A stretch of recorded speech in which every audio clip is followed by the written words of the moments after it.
जय हो सरकार, जय हो। धूप ले रहे हैं। शिकारी ब्रदर्स की आंखें भी शिकार को ढूंढ ही लेती हैं। अरे सरकार, जिस तरह कस्टम और पुलिस वालों की नजरें गुनहगार को पहचान लेती हैं, उसी तरह हम 2 नंबर वालों की नजरें आप जैसे ऑफिसर को पहचान लेती हैं। वैसे आप खुद समझदार हैं, वरना इस तरह खुलेआम। मैं जो भी करता हूँ खुलेआम, उसी में मजा है। धंधे में डरना क्या। अच्छा बताइए, माल कब और कहाँ इंपोर्ट होगा? कल रात वही मझगांव डाक पर, जहाँ के आप ऑफिस इंचार्ज हैं। और मेरा माल मेरे पास कब इंपोर्ट होगा? देखिए सरकार, हम शिकारी ब्रदर्स इस धंधे के पुराने चावल हैं। हम पहले एक्सपोर्ट करते हैं, फिर इंपोर्ट। ये रहे आपके 25 किलो चावल। अपन का मतलब नोटों से भरेला ये बैग, पूरे 25 लाख, नो बैलेंस। हम लोग आप जैसे ऑफिसर्स पे पूरा भरोसा रखते हैं। देखो रजनी, मैंने तुम्हें अपनाया, इस घर से रिश्ता जोड़ा सिर्फ तुम लोगों की शराफत और ईमानदारी को देखकर। मगर अब वो शराफत की चादर जल चुकी है। डीआईजी अमरनाथ श्रीवास्तव का बेटा Bharat Srivastava, senior custom officer. इतना बड़ा नाम सुना था, लेकिन आज जो इन आंखों ने देखा ना, उससे यकीन नहीं आता कि एक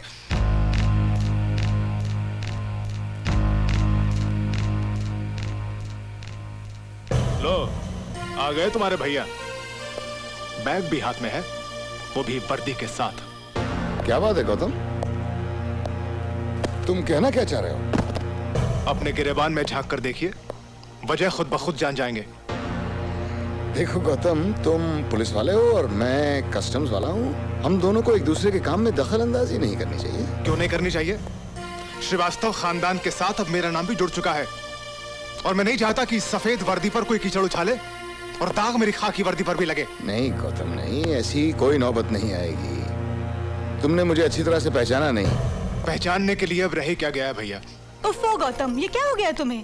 क्यों जरा सी बात का बतंगड़ बना रहे हो? ये जरा सी बात नहीं है भाभी, आप जानती नहीं भैया ने क्या किया है। जानती हूँ, सब जानती हूँ। ये तो इनकी आदत है।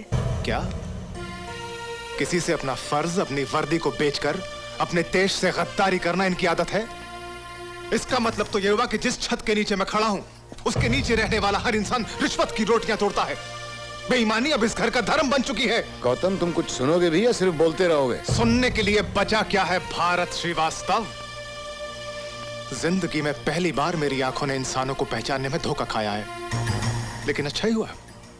अच्छा ही हुआ कि बात आगे बढ़ने से पहले ही ऊपर वाले ने मेरी आंखों पर बंधी अंधविश्वास की पट्टी को खोल दिया।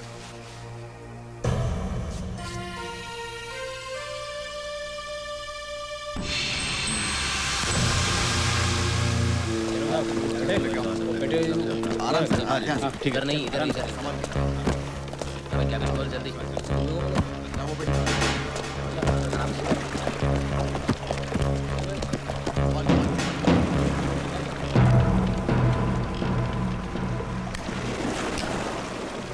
जय हो सरकार, जय हो, जय हो। सच्ची बोल रहा हूं मैं, हम शिकारी ब्रदर्स इस धंधे में कई सालों से हैं, लेकिन जिंदगी में पहली बार ऐसा डेयरिंग ऑफिसर देखा है।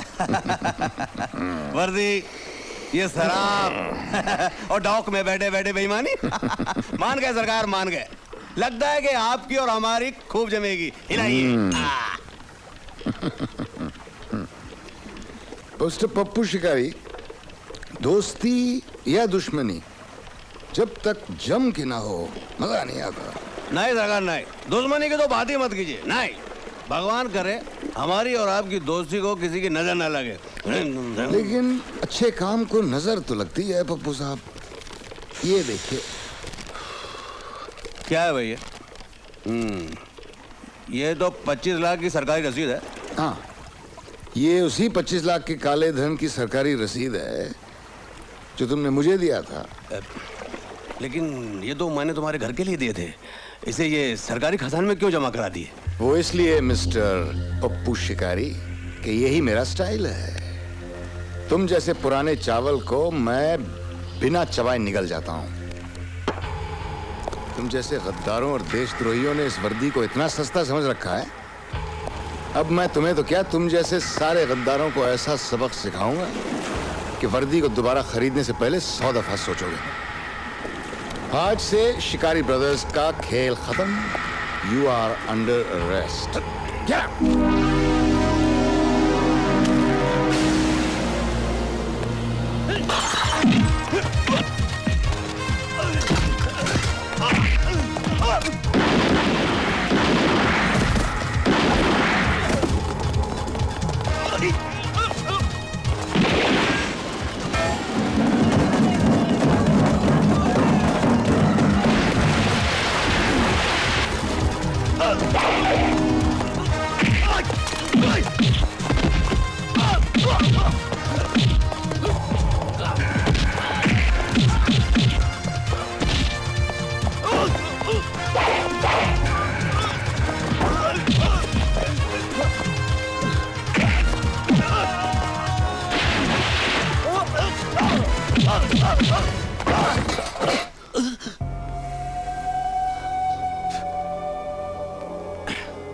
ओह पप्पू साहब, आप? हाँ, मैं ये ऑफिसर को समझा तावड़े, समझा इसको मालूम नहीं किसके साथ पंगा लेता ये। बोल इसको, बता कौन मैं, बता। अरे ये क्या बताएगा जिसके खून से ही बेईमानी और गद्दारी की बू आ रही हो। तावड़े, बंद कर दो इसे। मगर सर, रिपोर्ट में लिखूं क्या? सर आखिर इनका जुर्म क्या है? बाहर जाके देखो, कोकेन से भरा टेम्पो इसके जुर्म का सबूत है। एंड मिस्टर तावड़े, आइंदा याद रहे कि ये कस्टम्स दफ्तर है, कैंटीन नहीं। नाश्ता अगर करना है तो नीचे कैंटीन में जाके करो। आज के बाद इस दफ्तर में वही रूल्स रेगुलेशंस चलेंगे जो सरकार ने इस डिपार्टमेंट के लिए बनाए हैं, याद रहे। और दारू पीकर ड्यूटी करने का रूल्स भी सरकार ने बनाया है, क्यों सर? जरा देखिए, आपके मुंह से कितनी बदबू आ रही है। हाँ तावड़े, ये बात तुम्हारी समझ में नहीं आएगी। अगर आ जाती तो आज तुम मेरी जगह होते और मैं तुम्हारी जगह। Now sit down.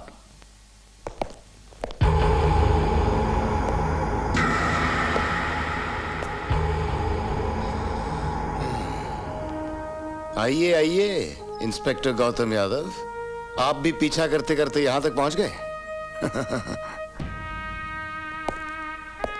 देख ली इस वर्दी की हकीकत और उस नोटों से भरे बैग की असलियत। यही है वो जिन्होंने मुझे 25 लाख के नोटों से भरा हुआ बैग दिया था। पुराने चावल को यूं कच्चा चबा जाना मेरी स्टाइल है। भैया आई एम सॉरी, मुझे माफ कर दीजिए प्लीज। गौतम, आइंदा सच्चे इंसान को पहचानने में धोखा मत खाना। याद रखना, कभी कभी आंखों देखी और कानों सुनी बात भी झूठ हो सकती है। जो अंधविश्वास की पट्टी तुमने अपनी आंखों से उतार दी, उसे वापस बांध लो, क्योंकि हमारे घर में रहने वाला हर इंसान ईमानदारी की रोटी खाता है और ईमानदारी ही हमारा धर्म है।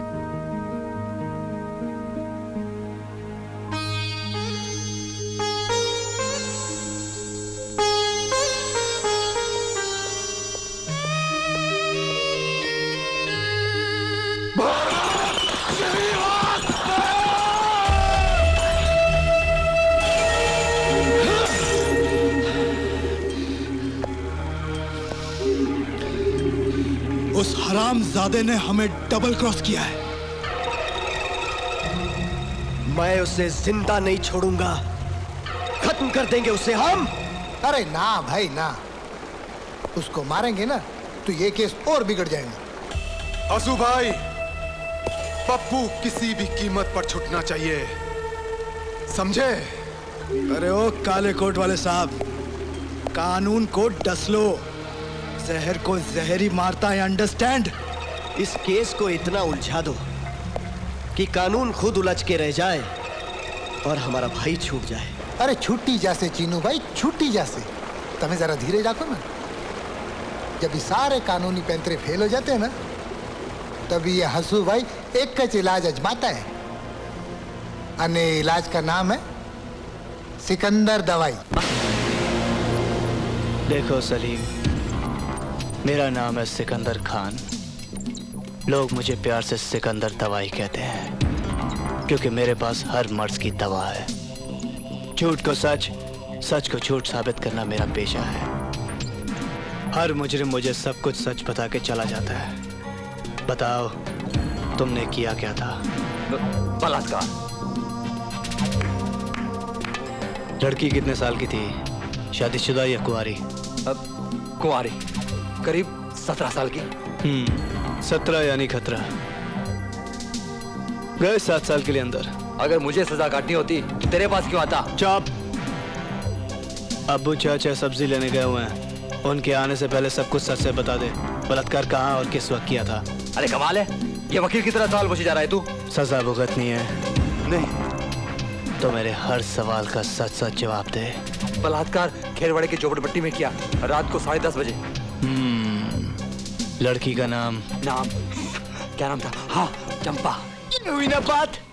यानी कि चंपा नाम की 17 साल की कुंवारी लड़की का बलात्कार खेरवाड़ी के एक झोपड़े में तुमने 10:30 बजे किया। अरे यार, कितनी बार पूछेगा तू? किया किया किया। वो इसलिए पूछ रहा हूँ ताकि तेरी हर बात यहाँ रिकॉर्ड हो जाए और कानून तुझे सजा दे। हाँ? क्या मतलब? सलीम कुत्ते, वो कहावत तो सुनी होगी, शहर की जब मौत आती है तो वो गीदड़ की तरह भागता है। अबे तो उल्टी कहावत बोलता है। जब गीदड़ की मौत आती है तो शहर की तरफ भागता है। वही तो समझ गया ना? मतलब तू समझ गया ना? बस तेरी भी हालत वो गीदड़ जैसी होने वाली है। ए सिकंदर, क्या बोलना चाहता है तू? हाँ? अबे सलीम कुत्ते, मैं सिकंदर दवाई देता हूँ झूठी गवाही, लेकिन अपने भी कुछ उसूल होते हैं। मैं औरत जात की बहुत इज्जत करता हूँ और तूने एक मासूम लड़की की इज्जत लूटी है। मैं तेरे खिलाफ इसके जरिए सच्ची गवाही दूंगा।